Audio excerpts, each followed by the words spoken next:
aramubwira ngo hazabaho ibihe birushye igihe abantu bazaba bikunda. Iyo mwitegereje neza mubona abantu batikunda ngo birarira. Uzasanga abantu benshi birarira. Erega nibi bintu byo kumva ko abantu bafite amatitire ni ibintu bikaze burya nabyo. Ukajya kumva umuntu ngo ngewe ngo ndakwirukanamo abadayimoni, aho kuvuga ko Imana iri muri we ari iri bubirukane, wahindutse uwirukana abadayimoni. Ibyo nabyo niba bitari mu kwirarira, Imana idufashe. Buretse ngo bikunda badakunda n'ababo. Ufite ibibazo byinshi ubaza Mana we. Ngo badakunda n'ababo, indashima ngo batarabera, ngo bazaba bafite ishusho yo kwera. Turi kuvuga iminsi y'imperuka, abantu bazaba bafite ishusho yo kwera. Nk'ubu umuntu nakwitegereza abone hari ukundi kuntu umeze, ngo ariko muri bo bene abo bantu bahakana imbaraga zako. Muri make bazaba bashaka kumva inyigisho zihwanye n'irari ryabo, ntibashaka kumva inyigisho nzima, ntibashaka kumva inyigisho zibihanisha. Ni nayo mpamvu uri no kubabariza cyane, urababariza ngo none se ngo ku birenge bya Yesu ni naho bihanira. Ariko abantu ibyo ntibabishaka, ni bake babishaka. Barashaka kumva amasezerano, barashaka kumva za ndimi, kwa kundi babwira ngo irabihinduye. Kandi sirabihindura udakijijwe, ubijyane hehe n'ubundi kusanga ari ukuruhira ubusa. Umuti ni ukwakira Yesu.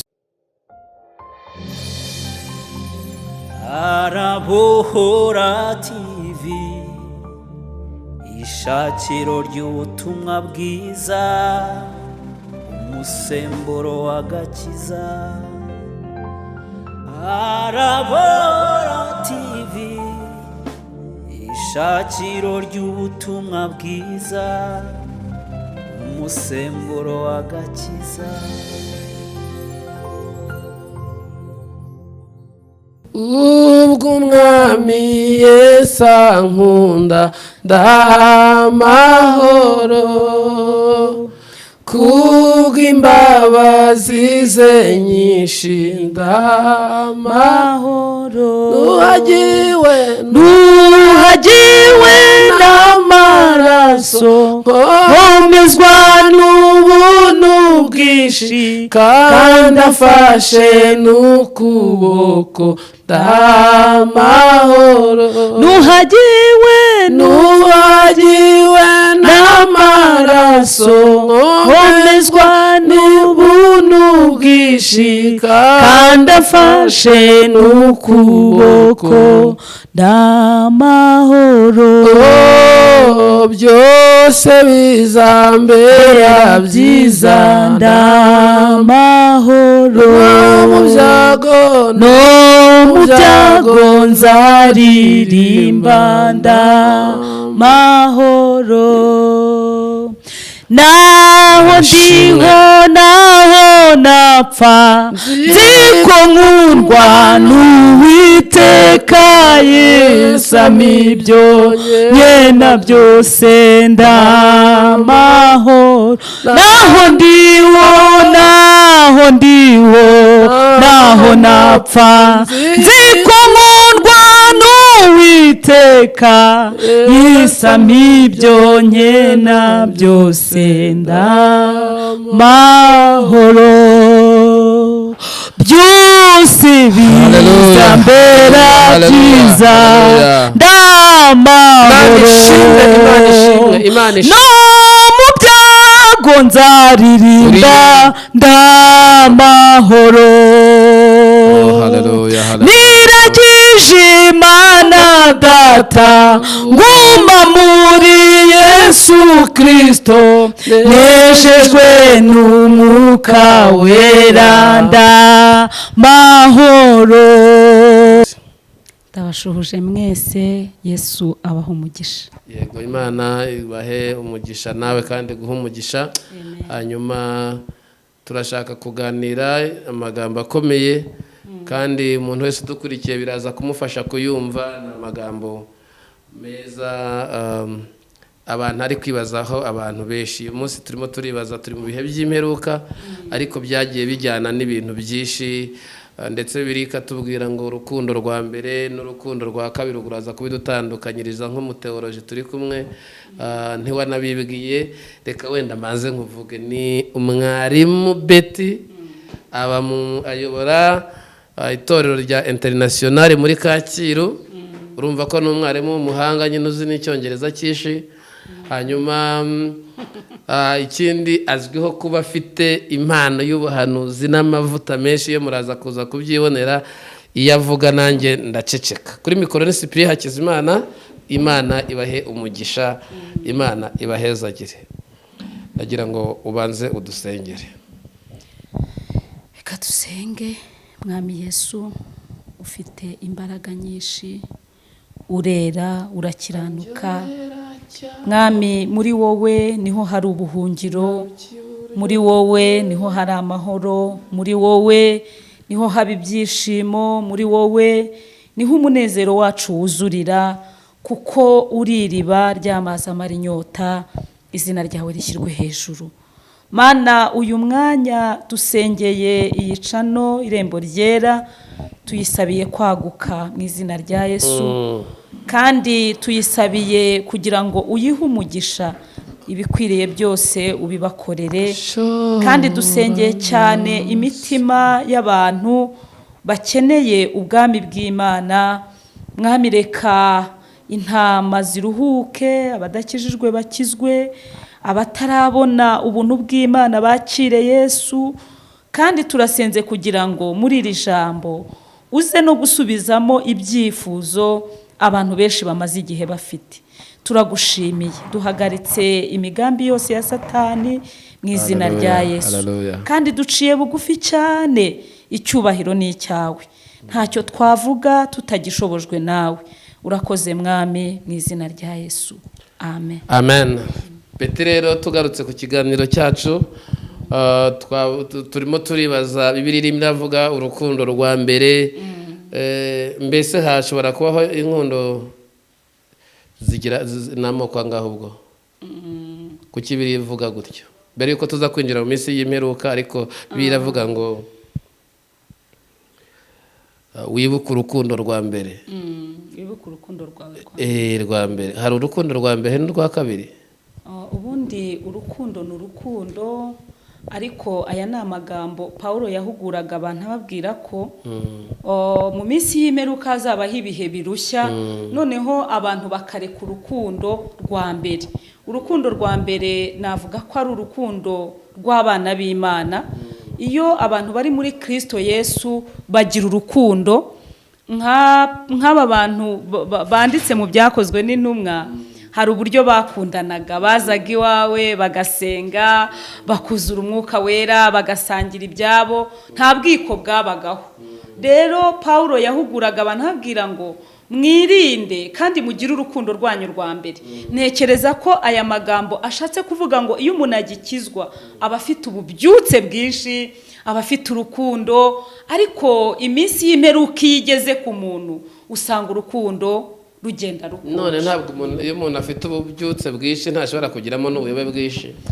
Birumvikana ubuyobe ntibubura, ariko biterwa n'aho yigishirijwe. Nanone abicangura atesewe birebana n'ubuyobe.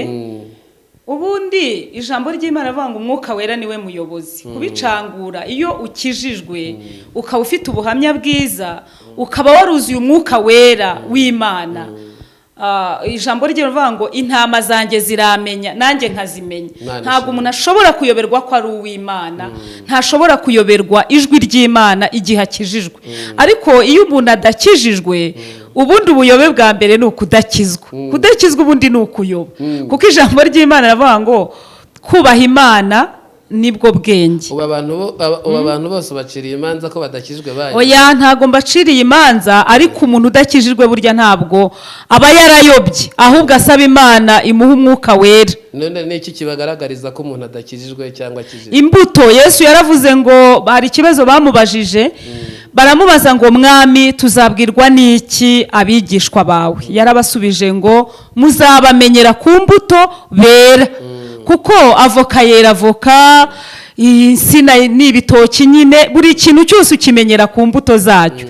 Ntabwo ushobora kwera imbuto z'umwembe kandi uri avoka, ntabwo bishoboka. Bishatse kuvuga ko ni ukuvuga ngo umwuka wera iyo ari muri wowe hari ukundi kuntu agusobanurira. Imana ibaha umugisha. none hariho umuntu utajya mu rusengero, akaba nta nzoga anywa, akaba ataniba, akaba adaca inyuma umugore cyangwa umugabo. Ibyo byaha byose by'ingenzi abantu bavuga akaba atabikora, ntazajya mu ijuru. Nta byaha by'ingenzi bibaho n'ibitari iby'ingenzi. Ikintu nababwira, icyaha cyose ni icyaha, sibyo? Abantu bafite uko babivugaho uburyo butari bumwe, ariko nta byaha by'ingenzi. None se icyaha cyose ni icyaha. Ibyo byose ushobora kuba utabikora, ariko umutima wo kwemeza ko udakijijwe. Nese agakiza rero ni impano y'Imana. Daboro wanze wemere ko Yesu yaje gucungura ubwoko. Bibiliya iravuga ngo iyo wiyise umukiranutsi uba wise Imana inyabinyoma. Ninde se ukiranuka? Kamere iba mu bantu ibemerera gukiranuka. Umuntu akiranuka iyo harimo kamere y'Imana iri muri we, kuko ijambo rivuga ngo icyakora abamwemeye bose yabahaye ubushobozi bwo kuba abana b'Imana. Ngo abo ntibabyawe n'ubushake bw'umubiri cyangwa bw'umugabo n'umugore, ahubwo babyawe n'Imana. Bishatse kuvuga rero ngo umuntu udakijijwe aba atarabyarwa n'Imana. Hari icyo twita kubyarwa ubwa kabiri, kubyarwa n'amazi n'umwuka, ukagera ikirenge mu cya Yesu. Kubabyemera, kuko imibatizo nayo ni myinshi. Hari umubatizo wa Yohana, hari n'umubatizo wa Yesu. None hariho ibintu bibiri biducanga. Murashaka ko tubatizwa nk'uko Yesu yabatijwe, mugashaka ko tugira na wa mutima wari muri Kristo Yesu. Icy'ingenzi muri ibyo ngibyo ni iki? Mugire wa mutima umwe wari muri Kristo Yesu, umutima w'imbabazi, umutima ugwa neza. Na Stefano yababariye bose igihe bamuteraga amabuye, ati data ubababarire kuko batazi icyo bakora. Mugire wa mutima. Twakomeza, mugire wa mutima wari muri Kristo Yesu. Iyo umuntu afite umutima muri Kristo Yesu aba yarahindutse, kuko ntiwawugira utarakizwa, ntago byavamo. Umutima wari muri Kristo Yesu ugira imbabazi. Urugero, arawukura kuri Yesu. Hari abantu bawukeneye, narawukura hehe? Mumurangira ahantu ari. Buriya hari ibintu mutwigisha, ariko mukwiriye kutubwira n'ahantu turubuze kubibona. Turawukura, arawushaka, ariko zarawukura muri butike, muri Kekayoro. Umutima wari uri muri Kristo Yesu ubahe. Arasekeje rwose. Uyu mutima araguhahwa muri butike. Uyu mutima guca bugufi ku birenge bya Yesu, ukatura ibyaha byawe. Kwatura ibyaha ni gute? Bibiliya iravuga ngo niwatuza akanwa kawe ukizeza umutima wawe, ukizera ko Kristo Yesu yagupfiriye, uzakira. Ibirenge bya Yesu biri hehe? Isi yose dore ijuru ni intebe yanjye. Oh haleluya. Apfukama habonye. Twumvikane, dore ijuru. Mvuko ijambo rivuga dore ijuru. Iryo ni ijambo ry'Imana. Ijuru ni intebe yanjye, isi nayo ni intebe y'ibirenge byanjye. Muzanyubakira nzuki. Iyi si uriho ni intebe y'ibirenge by'Imana, kuko uyiriho, kuko Imana yayigushyizeho. Banza wakire ko Yesu yayigushyizeho kuri misiyo. Misiyo ni iyihe? Yaturemeye kuyihimbaza, turabishimiye. Ni ukuvuga ngo ni ukwihana, ni ukuyubaha, ni ukugendera mu magambo y'Imana wicisha bugufi. Uba ukomeye, itonde gato, ube woroheje. Yohana yaranditse avuga ngo mbona intebe y'ubwami nini yera. Haleluya. Mana ishimwe. Ngo mbona abakomeye n'aboroheje, ngo bacirwa imanza. Ngo kandi mbona abapfuye n'abariho mu bapfuye hari abakomeye hari n'aboroheje n'abakiriho buri wese aca imbere y'iyo ntebe. Iyo ntebe rero umucamanza ni Imana, umuntu wese azayicaho. Impamvu yo guca bugufi no gupfukama ku birenge bya Yesu ni uko hari urubanza rutegereje abantu, kandi urwo rubanza ruzabera mu ijuru. Niyo mpamvu yo guca bugufi tukihana neza. Nashaka nkubaza ngo ni hehe ku birenge bya Yesu? reka rero kuhatinda. Oya, hatinde ku birenge bya Yesu ni ukwihana. Ibyo birenge bya Yesu birihe? Dore ibirenge bya Yesu aho biri. Umuntu ugukurikira arashaka gupfukama. Dore uyu mutima wawe wowe unkurikiranye ufite ni urusengero rw'Imana. None uyu mutima wuzuyemo ibyangwa n'Uwiteka, sibyo? Banza wizeze umutima usohoremo ibibi, hanyuma rero ibyo birenge bya Yesu ni ukwihana. Iyo wihannye aho upfukamye hose, nushaka uba uri mu cyumba cyawe upfa kuba wihannye. Yego, tugaruke. Hari ijambo rimaze iminsi rivugwa, ni amakuru ashyushye, ariko iryo jambo cyane rikunda gukoresha abapasiteri, rigakoresha abantu b'abatumisha inkamwe, ijambo ryitwa iminsi y'imperuka. yego. Iminsi y'imperuka iteye ite n'iki kiyiranga? Ikibazo ni cyiza cyane. Iminsi y'imperuka isirya uko muyireba mwebwe mwese, ni iminsi y'imperuka. Iminsi y'imperuka ibimenyetso byayo, urukundo rwa benshi ruzakonja. Dore ijambo ry'Imana twifashishira ijambo riri muri Timoteyo wa 2:3 ngo ubuhenebere buteye ubwoba bwo mu minsi y'imperuka. Umenye yuko mu minsi y'imperuka hazaza ibihe birusha. Ubwo ikimenyetso cya mbere ni ibihe birusha. Umuntu wese ahari ararushye kuko abantu bazaba bikunda. Ubwo urukundo ni urwo kugira gute? Kwikunda, bakunda imiya. Bibiliya ikavuga ko gukunda imiya ni umuzi w'ibibi byinshi. Barirarira muri iyi minsi Imana, bibona, batukana, batumvira ababyeyi babo, indashima, batarabera, badakunda n'ababo, batuzura, babesherana, batirinda, bagira urugomo, badakunda ibyiza, ayiwewe, bagambana, ibyigenge, bikakaza, bakunda ibibanezeza aho gukunda Imana. 5, bafite ishusho yo kwera ariko bahakana imbaraga zako. Abameze batyo ujye ubatera umugongo. Paulo yabisobanuye neza. Aya magambo ni Paulo wandikiraga Timoteyo, aramubwira ngo umenye ko, amuha warning, aramubwira ngo hazabaho ibihe birushya, igihe abantu bazaba bikunda. Iyo mwitegereje neza mubona abantu batikunda, ngo birarira. Uzasanga abantu benshi birarira. Erega nibi bintu byo kumva ko abantu bafite amatitre ni ibintu bikaze burya nabyo. Ukajya kumva umuntu ngo njyewe ngo ndakwirukanamo abadayimoni, aho kuvuga ko Imana iri muri we ari iri bubirukane, wahindutse uwirukana abadayimoni. Ibyo nabyo niba bitari mu kwirarira, Imana idufashe. Buretse ngo bikunda, badakunda n'ababo. Ufite ibibazo byinshi ubaza Mana we. Ngo badakunda n'ababo, indashima, ngo batarabera, ngo bazaba bafite ishusho yo kwera. Ntituri kuvuga iminsi y'imperuka.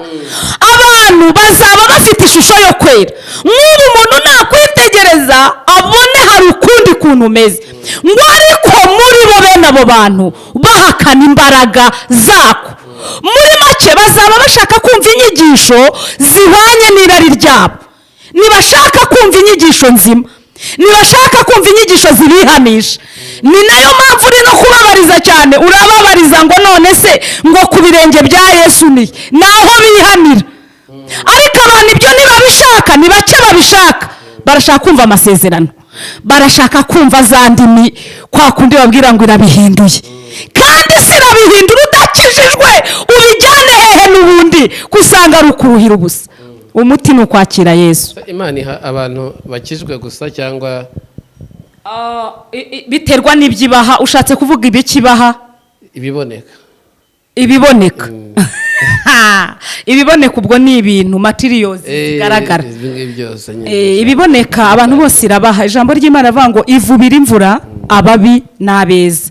Ntago rero niba ari ibi bintu by'isa amafaranga n'ibindi ntago ibiha abakijijwe gusa n'abadakijijwe irabibaha. Ndagira ngo ngende nkubaza gahoro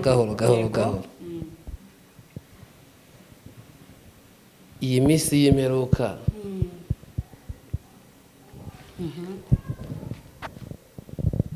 ubona izarangira ryari? Iminsi y'imperuka izarangira ryari? Ko muyivuze igihe. Iminsi y'imperuka tuyivuze igihe kuva Yesu aza mu isi yavuze iminsi y'imperuka, ariko ababwira n'ijambo niba mwibuka neza rivuga ngo baramubajije ngo mwami turebye hara mu byakozwe n'intumwa ngo ni ryari uzaza gutwariramo itorero. Urumva ku gihe cya Yesu si kera, hashize imyaka irenga 2,000, ariko icyo kibazo bari bagifite. None nabo ubu baragifite babona byaratinze. Yarabashubije ngo si ibyanyu kumenya ibihe umwami Imana azaziramo. None ibintu byaba ari filozofi? Ibi si filozofi, ukuri kuriho Yesu azaza. Yesu azaza abantu babyemera batabyemera, azaza uri ku gise wabyaye, azaza uri mucuruza, azaza wicaye ku gatuti se, azaza nta kintu kizamubuza kuza. Ibyo nibyo byiringiro by'abera. Yesu atazaza ntago twaba twubatse. Azaba agarutse kugira ate ko n'ubundi icyo yagombaga gukora yari yagikoze, kumenyesha abantu inkuru yuko bagomba kumwakira no kumwizera, akababwira Imana, akazi ko yakarangije. Kuki kugaruka kwa Yesu mushaka kubigira intambara? Hari umuntu umwe wigeze kuvuga ntabwo yizera Imana, ntabwo yizera, aravuga ngo hagaruka, ngo ibyo muvuga, ngo ibyo bamukoreye ngo baramukubise agenda acika ngo ntazagaruka. Icyo ni ikinyoma. Yesu ntiyacitse. Yesu rero ikintu kizamugarura ngo usubije, azagaruka gutwara itorero. Itorero ry'Imana riri mu ibanga. Itorero ry'Imana ntabwo ari amadini. Itorero ry'Imana Yesu araribungabunga, arihozaho n'ijisho, azagaruka aje kurijyana. Yaje aje kuricungura, arababwira ngo ndagiye, ariko nzanagaruka mbajyana. Haleluya! Kugira ngo aho nzaba abariho namwe muzaba. None muri ibyo uvuze, icyiza ni ikihe, ikibi ni ikihe mu kugaruka kwa Yesu? Icyiza ni ikihe? N'ikibiri. Baza neza ndumva icyo kibazo kirimo bibiri kandi kirajije. Baza neza. Kubaza kugaruka kwa Yesu, icyiza ni ikihe, ikibi ni ikihe cyo kugaruka? Icyiza cyo kugaruka kwa Yesu n'ikibi cyo kugaruka. Kubizera nta kibi kirimo, ni byiza.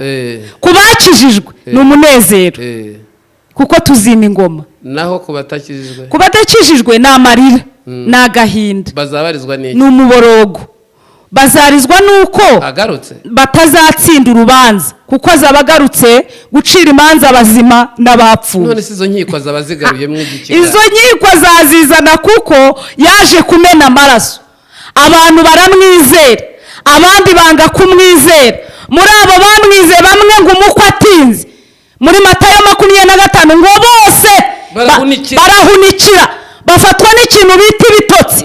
Kandi n'ubu abantu bafashwe n'ibitotsi babonye ko umukwe yatinze, kugira ngo arobanure ikintu bita intama mu ihene.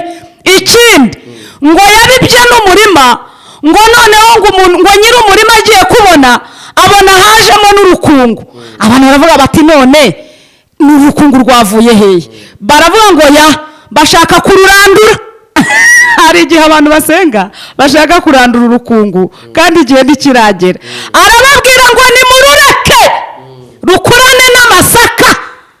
Nyiri umurima naza azitegereza, amenye urukungu, amenye n'amasaka, azaza gutandukanya ibyo bintu byose. Rero noneho iminsi y'imperuka ikonjesheje urukundo rwa benshi. Abantu bari kwirarira, abandi bari gukora biriya byose, barimo barishakira abigisha bajyanye n'irari ryayo. Mu ivugabutumwa ryawe muri iyi minsi urimo urakora iki kugira ngo abo bantu bahinduke? ngewe dore ndifashisha kandi ijambo riri muri Timoteyo wa 2 ibice 4 riravuga ngo ndagutongera mu maso y'Imana no mu ya Kristo Yesu uzacira iteka abazima n'abapfuye ubwo azaboneka aje kwima ingoma ye ubwiriza abantu ijambo ry'Imana ugira umwete mu gihe kigukwiriye no mu kitagukwiriye uhane ubwo ndi guhana uteshe uhugure ubwo nibyo ndi gukora ufite kwihangana kose no kwigisha kuko igihe kizaza batazihanganira inyigisho nzima ahubwo amatwi yabo azaba barya yifuza kumva ibibanezeza bazigwiriza bigisha bahuye n'irari ryabo kandi baziziba amatwi ngo batumve ukuri bazayoba bakurikiza imigani y'ibinyoma ariko wehoho wirinde muri byose wemere kurengana ukora umurimo w'umubwirizabutumwa bwiza usohoze umurimo wawe wo kugabura iby'Imana umurimo ndi gukora rero ni uw'ububwirizabutumwa bwiza no kugura abantu no guhana no gutesha ibizira byinjiye mu itorero ndetse byinjiye no mu isi kuko ikizira cy'umurimbuzi cyo tubona yuko gihari rero icyo ndi gukora ni iki kuko ijambo ravuga ngo ibisigaye mubikiwe ikamba ryo gukiranuka ubu ni ukuvuga ngo jya umurimo wanjye ni uwo kubwiriza ubutumwa bwiza kandi ntiworoshye kuko abo tubwiriza benshi ngo bari kwiziba amatwi kandi abantu bafite n'imanza zikomeye muri iyi minsi urajya kumva umwe aravuga ati genda uwo muhanuzi ngewe ntunkoreho kandi wareba ubuhanuzi akora ukabona afite ibyaha byuzuye ukibaza ibyo ahanura n'uwo akorera ukumirwa undi akavuga ati jyewe ntumvuge isabato jyewe yaramamagaye murakandagira isabato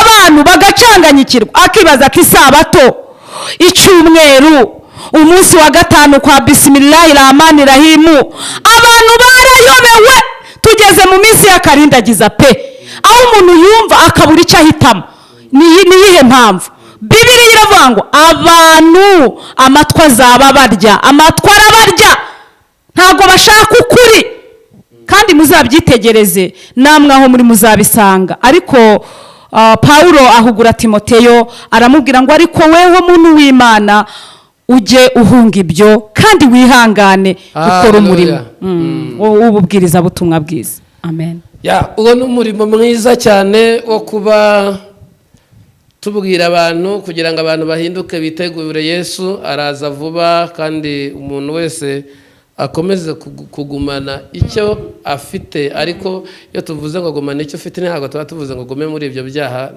oya ni umuntu wakiriye Yesu turagira ngo agumane ako gakiza n'icyo n'ibyo byiringiro yiboneze nk'uko nguwo aboneye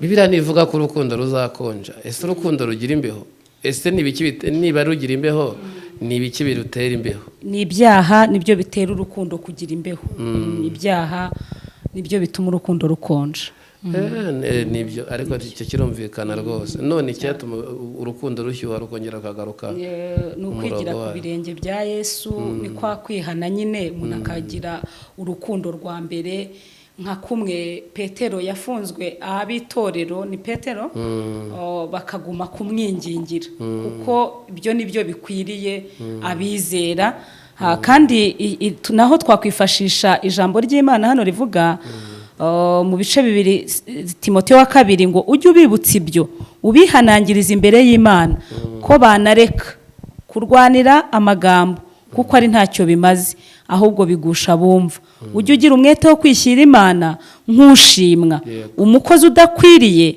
kugira ipfunwe ukwiranye neza n'ijambo ry'ukuri ariko amagambo yamanjwe atarayimana uyazibukire kuko abayavuga bazarushaho gushayisha kandi ijambo ryabo rizaba riryana nk'igisebe cy'umufunzo mu by'ukuri rero ibi bintu ujye ubibutsa ibyo niko Pawulo yabwiraga Timoteyo ab'icyo gihe urukundo rwakonje basigaye ku izina gusa ndi umupanekote ariko ugasanga muri we ni ubugambanyi ni ishyari ni amahane ni ukwikunda ubundi Bibiliya itubwira neza ko hari imirimo, hari imbuto z'umwuka, hari n'imirimo ya kamere mu Bagalati y'ibice 5. Hano rero Pawulo natinze aravuga ngo ujye ubibutsa ibyo, ngo ariko amagambo y'amanjwe kuri 6 ngo yazibukire, kuko abayavuga bazarushaho gushayisha, bazavuga n'ibidakwiriye, bazarema inkuru bazishyiraho. Ntabwo ibintu byose twumva hano hanze ari ukuri, sibyo? Ngo bazarushaho gushayisha, ngo kandi bene abo ngo ijambo bazajya bavuga ngo rizaba riryana nk'igisebe cy'umufunzo. Mbese azagukubita ijambo rikumena umutwe, ariko abigishwa ba Yesu ntabwo bazatinya, kuko ngo nicyo gituma tutazatinya. Imana ishimwe. Nubwo ibyo bihari bikaba byeze, abavuga amagambo y'amanjwe ni benshi, yewe Mana we, ariko ngo ibyo byose muzibukire. Imana iduhana umugisha. Amen. Turagenda tunerekera no ku musozo. Iminsi y'imperuka igoye abagenzi, igoye abantu benshi. Irimo ibyorezo, irimo intambara, harimo ibintu byinshi bigoye abantu bari mu minsi y'imperuka. Ariko ikigaragara cyo uyu mwami uhereye aka kanya ashobora kongera agatinda, akamara indi myaka 2000, aramutse yongeyeho imyaka nk'iyamaze agiye. Ubise urabona yazayimeze ite? Ibyo byo nta n'ikibazo kinahari, kuko niwe uzi igihe azazira. Ariko nubwo yamara iyo myaka 2000, kuko ndifashishije ijambo rivuga ngo havumwe umuntu wihutisha umunsi w'Uwiteka. Nubwo turi mu bihe bigoye, ntabwo twakwihutisha umunsi w'Uwiteka, ariko nanatinda nta kintu bidutwaye twebwe abizera, kuko dufite amahoro muri we, dufite amahoro, turaryama tugasinzira, sibyo? Nta kibazo rero byadutera. Kandi n'abandi bo, gusa abo byazatera ikibazo ni babandi bataramumenya, ari nayo mpamvu tubinginga kubw'imbabazi z'Imana ngo badahabwa ubuntu bw'Imana kubupfusha ubusa.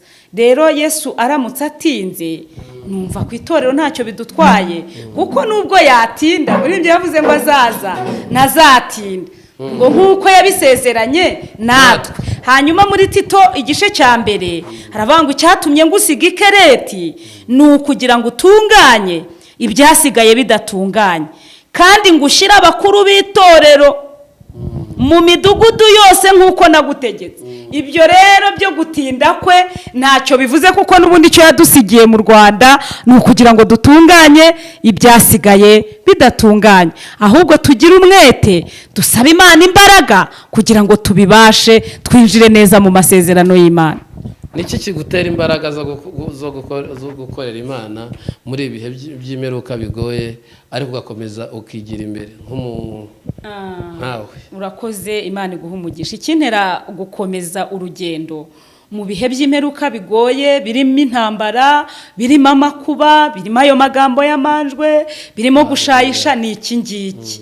Nuko nzi aho Imana yankuye, nkaba nzi naho njya.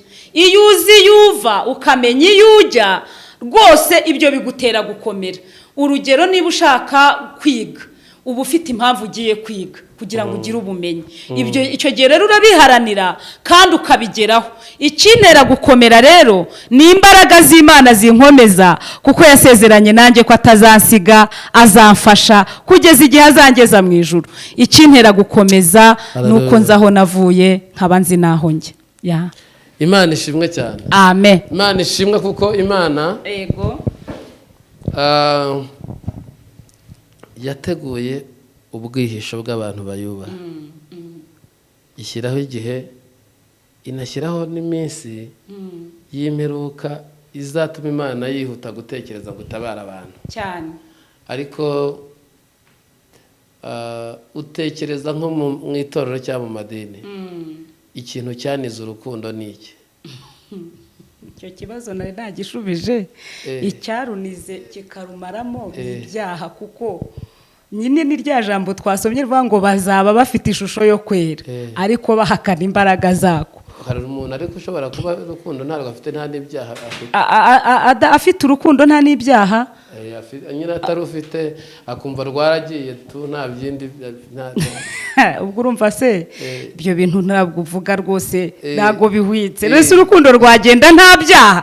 ubundi Imana ni urukundo tureke kubica ku ruhande. niba Imana ari urukundo n'abakorera Imana bagombe bagira urukundo. ntuzambwira ko ukorera Imana wanga mwene so, ubwo si Imana wayikunda gute utarayibona? ubaye se na mwene so utamwanga ari ukuntu mu rukundo kandi bijya bibaho, kumva ntacyo agutwaye, ukumva umuntu nta n'umwanya ufite wo kwanga ari umuntu ariko ukumva n'ubundi ntunanumukunda. bizanwa n'iki? Ni Satani. aho hantu harimo akantu kigobetsemo, ako kigobetsemo ni Satani. ntumwanzi ntunanamukunda. ubwo ngiye guha urugero. umuntu utuye muri Afurika y'Amajyepfo cyangwa mu Burayi, ntumuzi, ntumwanga ariko ntunanamukunda. kubera iki? kubera ko utamuzi nyine iyo ngiyo. icyo ngicyo kiroroshye. noneho niba ari uwo muri Afurika y'Epfo, hera ku wo mu Rwanda mwegeranye. nawe uri muri Afurika y'Epfo, here ku wo muri Afurika y'Epfo wabonye. kuko ntuzambwira ko ukunda Imana utabonye, utakunze mwene so mubana, waba ubeshye cyane. Imana ni urukundo. buri igisubizo nari negerejeho. buriya urukundo ntabwo urukundo rwabuze, rurahari, ahubwo nuko rwinjiye mu nzego. rwinjiye mu nzego. yego urugero. umuntu akunda uwo bakorana, urimo urabyumva. undi agasura uzamusura. nk'ubu uzarebe umukene wakoresheje ubukwe ntibirirwa bajyayo, ni ukwikunda nyine twavuze. nose bikaza mu by'ukuri ubona itorero cyangwa se idini byakora iki kugira ngo ibyo bintu bigende? kuko nibyo byiza. dutandukanye itorero n'idini. idini ni idini y'ukuri nifashe imfubyi n'abapfakazi, sibyo? itorero rya Kristo ryo riri mu ibanga. Yesu nararihishura, ariko rirahari. ahubwo wowe reba, baza ngo niki cyatuma amenya ko ndi muri iryo torero rya Kristo? icyo ndumva aricyo kibazo twakwibaza. none niki cyambwira ko ntari mu itorero rya Kristo? nusanga utari muri iryo dini rifasha imfubyi n'abapfakazi, ubwo ntabwo uri mu idini rifasha imfubyi n'abapfakazi, nuri mu idini y'ukuri. reka da ikindi cyose ni kigali. reka Yesu yarabisobanuye, aravuga ati dore idini y'ukuri, kuko amadini yari amaze kuba menshi. niba baririmba nabo bakaba banagira gute bisa bidasa. Rakidu bararirimba, n'abandi bahanzi bose bararirimba, ariko hari indirimbo zishorewe n'umwuka wera. burya ziratandukanye cyane n'abisangira, kuko itorero rya mbere barasangiraga, barasuranaga, barafashanyaga, barasenganaga. ariko se reka nkubwire ko urumva tutari muri 4G. ni 4G nyine kibazo. iki gihe ibiryo byabaye biki biri mu mibare. wazana itorero ryose ngo rizajya rizanye kurira ibyo nk'ibyo bintu bamugenda mukurura, ibyo bintu nibyo byazazana amakimbirane. ibiryo byabaye bice ibyo bice bitangwa nande se ko Imana ari ibaha ubuzima bwo kubibona no kubikorera? uwo mururumba kwibibaha ngo babirye, ibaha ngo babitanga, nibasangire, kuko nubundi nukubyibuje kamere y'umubiri. reka nkubaze ngo ibiryo byabaye biki? ubwo urimo uravugira rwa rukundo rwo mu byakozwe n'intumwa, ngo basangiraga ibyabo. wait a moment, tugaruke kuri Ananiya na Safira. n'ubu Ananiya na Safira barahari. ariko se nanjye nawe wabamo? waba muri Ananiya? ntabwo nabamo, ariko Ananiya Imana ibaha imbaraga mutandukane na Ananiya na Safira. ntabwo mushobora. Ananiya rega ntabwo ari fake. umuntu uzi ubwenge, uzi ekonomi, uvuga ati reka ngurishe. none se iyo akora uko yapfuye, iby'inyuma byari byasenyutse, ntibahise bagenda ibyo gusangira baracyabikora si uyu munsi. bahise bajya bagahita bigira mu ntuza. Ntugire ngo ndagushyigikira na buhoro nubwo uri mubaza ibibazo bicarenjinga. Reka ngusobanurire neza. Utega amatwi. Biriya bintu intumwa zari zakoze bwari ubuyobe. Ntabwo bwari ubuyobe kuko itorero ry'Imana bishyigikira barahagumye. Ubu rero nitwe ntumwa nitwe torero ry'Imana ahubwo tubigarure mu itorero buretse na leta ntiyanabakundira mukicaza ya mana we leta y'u Rwanda ndayishimira cyane kubera ko yatuje abantu neza ubwo njyanye muri leta.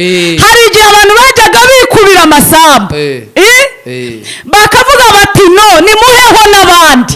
Ubwo se urumva leta itari muri rya torero ry'intumwa buretse yari irimo bamwe baje gufata imisozi ngo bayikubire bitewe n'imbaraga bafite. Nyakubahwa aravuga ati nimugabane kandi n'intumwa bari bafite itegeko ribagenga ry'umwuka ryo gusangira ibyabo. Ubwo uwajya kuri ya sambu yawe ni ukuri akavuga ati gabana ati kuraho namuha uzi impamvu namuha ubu se muvandi zari cyangwa cy'umuntu akajya kwituriraho rero reka nkubwire yewe ni amatongo gusa ntiwanajyayo abantu bakunda umujyi ariko reka nkwibwirire sibyo ibintu by'amasambu ibintu by'ubutunzi ibi ni byiza ariko hari aho tutazabirengana. Wigeze ubona umuntu wari ufite amamodoka niba wenda wari uriho muri jenoside reka mbaho urugero abantu bari bafite amazu amasambu amamodoka ko batigeze bayatanga ngo bareke kubica ko bamukubitaga isasa akayisohokamo. Iyo modoka niyo yari yarayikoreye ariho Bibiliya ivuga ngo nimubitse mu bwami bw'Imana. Haleluya. Aho ingese n'impungu zitaba n'ahandi hose ingese zirahari bizaribwa. Uzabirunda uretse toza uzabirunda n'ubu amafaranga uyarunde ariko nibajya gushyingura ni muri metero 1.5 kandi ntabwo bazabikujyanaho. None ufite ibintu anyanyagize kugira uzasoma amateka ya Alexandre Rogara ajya gupfa ibyo yavuze uzabirisacinge uzasanga nta mpamvu yo kubirunda ahubwo tubifashisha abantu dufashanye. Ibyo bintu rero muri kugenda muvuga leta izabakurikirana nta kibazo babitse hehe nimubitse uwo muremyi ubutunzi bwanyu mububitse mu ijuru sibyo niba ufite umusozi wose genda umukatireho ubwo urabubikije nawe mu ijuru sibyo nimubitse wese ugeze mu ijuru uramutse ugezeyo ugaratanze amasambu wagerayo mu ijuru wabwira ko ibyo batari bababwiye batabizigamye wagaruka aho ngaho niho Petero yabajije Yesu ati se mwami twebwe abasize ibyacu tukagukurikira tukaroba nitugira icyo dufata harya twebwe tuzamera dute? Yabashubije ngo iki? Yarababwiye ngo nimuhumure ninjye nyiri isi n'ijuru ibintu n'ubutunzi ndabigira sibyo. Arababwira ngo mwigire ikibazo cy'abasize ibyanyu mukiri mu isi nzabakubira inshuro 100 ikigeretse kuri ibyo mbahe n'ubugingo buhoraho. Dore umuti rero umuti mwibwira abantu ngo nibabitse mu bwami ahubwo nimwigisha abantu kugira neza. Uko kugira neza niko kubitsa mu bwami mujye mutandukanya ibintu. Reka nkubwire ibyo ngibyo muba mubabeshye. Oya mubabeshye bitekereza Imana ntibarimwe amadeni. Urimo urabyumva? Ahubwo nimubigishe mubabwire muti kugira neza binezeza umutima ubikoze. Ariko nimujye mubabwira ngo mwabishyize hanga akagenda naramuka apfuye akajyana agakaya akajya kubaza Imana. Azayibaze izi gusubiza bien umva nkubwire. Reka kubwiza ukuri Imana yarigeze ababwira ati ibyo ngibyo mwavuze ntabwo ari byo nari nabatumye. Abizabibwira n'abadakijijwe neza batameseye ibishura byabo mu maraso ya Yesu kuko Bibiliya ivuga ko abakijijwe ntabwo urubanza ruzabatsinda bafite itegeko ry'umwuka ribagenga ariho yanditse mu Bafilipi aravuga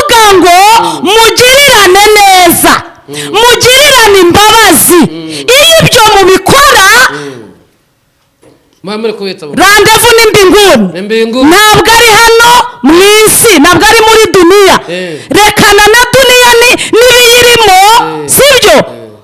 Ubwo nimvuga gutyo baba pene bibera mu cyumba leta avuga ati singisenze, singigiye gukora, nzajya nibera ku karagoya, sibyo mvuze. Mugende mukore, biravuga ngo udakora ntakarye. Uyu mugabo ngo yajya akadoda amahema, ntimumuzi uyu mugabo? Akayadoda ngo kugira ngo ajye kuvuga ubutumwa atariho umugayo, cyangwa ngo abwirize babona basa nabi bati dore wa muvugabutumwa ibyo avuga se ni ibiki.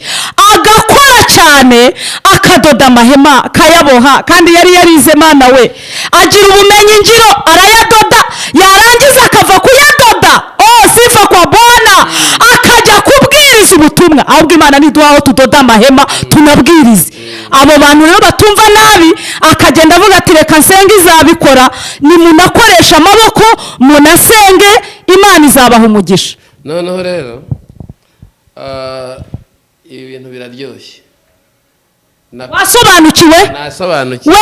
Wemeye? Imana ishimwe, ukawera arakwemeje. Aleluya.